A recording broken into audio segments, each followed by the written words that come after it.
ও বাইরে বাইরে ছিল একটা ভর্তির বাণিজ্য। অস্ট্রেলিয়ান একটা বড় গাভী খালি পানাইলেই পাওয়া যায়, ব্যাংকে টাকা রাখার পর নাকি হারা যায়। এটা হচ্ছে সেই স্কুল। দেখেন এই বাচ্চাদের আন্দোলনটা কিন্তু যৌক্তিক। এই আন্দোলন শুধু আজকে শুরু হয় না, এই আন্দোলন শুরু করেছি আমরা 2013 থেকে, কিন্তু আমরা কখনো কোনো সাপোর্ট পাই নাই।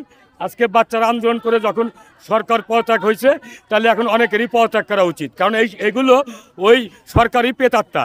এই পেতাত্তাদের আর থাকার দরকার নেই। ওনাদের দ্বারা দুর্নীতি অনিয়ম সবই করেছে এই স্কুলে। কারণ এই স্কুলে আমার 3টা মেয়ে পড়তো, 2টা মেয়ে এখন ইউনিভার্সিটি গেছে, এখনই একটা মেয়ে ক্লাস 9-এ পড়ে। কাজে আমি এই কিছুটা জানি আর কি।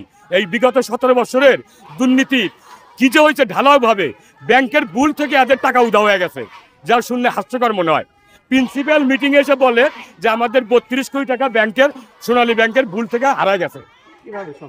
ওনারাই বলে কিভাবে সম্ভব, ব্যাংকে টাকা রাখার পর নাকি হারা যায়। এটা হচ্ছে সেই স্কুল। কত অনিয়ম যেখানে নিয়মের পরিণত হয়েছে সেটা আপনারা তদন্ত করলে দেখতে পারবেন। আরেকটা বিষয় জানতে চাই, যে টাকা পয়সা দিয়ে এই প্রতিষ্ঠানে ভর্তি হওয়া যায়, এত বড় একটা নামকরা স্কুল, অনেক শিক্ষার্থী কিন্তু অভিযোগ করছে। ও বাইরে বাইরে ছিল একটা ভর্তির বাণিজ্য। অস্ট্রেলিয়ান একটা বড় গাভী খালি পানাইলেই পাওয়া যায়।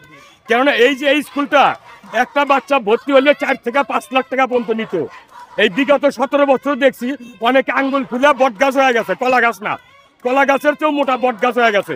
এই সিদ্ধেশ্বরীতে আপনারা খুঁজলে খোঁজ পাবেন, বিভিন্ন গ্রুপ বিভিন্নভাবে। আজকে তাদের যা দেখেন, সিদ্ধেশ্বরীতে 2-4টা ফ্ল্যাট কিনা ফ্ল্যাট মালিক হয়ে আছে। অথচ 17 বছর ধরে আমি এখনো থাকি, আমার 3টা মেয়ে এখানে পড়ছে, 2টা ইউনিভার্সিটিতে। আমরা এখনো আগের মতোই চলতে আছি, কারণ কোনো দুর্নীতির মজাও নাই, কেউ কিছু আগে পিছেও নাই। কিন্তু এই স্কুলে হচ্ছে দুর্নীতির একটা মহা আঁকড়া।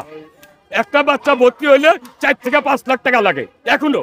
কাজে আমার অবশ্যই কি থাকবে, আপনাদের রিকোয়েস্ট থাকবে, আর দুর্নীতি চাই না। প্রতিবাদ করেছি মানে এখানে 2013 থেকে মিছিল মিটিং করছি, না হলে 200, তখন আপনারা আসেন নাই। এখন যেমন আপনাদের সবাই পাই, তখন আপনারাও আসেন নাই। আইসে কয়েকটা ইলেকট্রিক মিডিয়া যা বলছি ওইখানে রং চং লাগে, খবর চেঞ্জ করে অন্য একটা তারা খবর বানাইছে, যেটা বাস্তব আপনারা জানেন। এই দুর্নীতিবাজদের বিরুদ্ধে আপনারা কি চান? আমরা সরাসরি চাই দুর্নীতি হটাও, নতুনকে ঢুকাও। দুর্নীতি হটাও, নতুনকে স্বাগতম জানাও। দুর্নীতি আর দেখতে চাই না। নতুনরাও আইসা যদি দুর্নীতি করে তখন কি করবে? ওই যে বলতেছে ভুয়া ভুয়া করে চালা দিবে একবারই শেষ। এখন কিন্তু ডায়লগ একটাই, ভুয়া।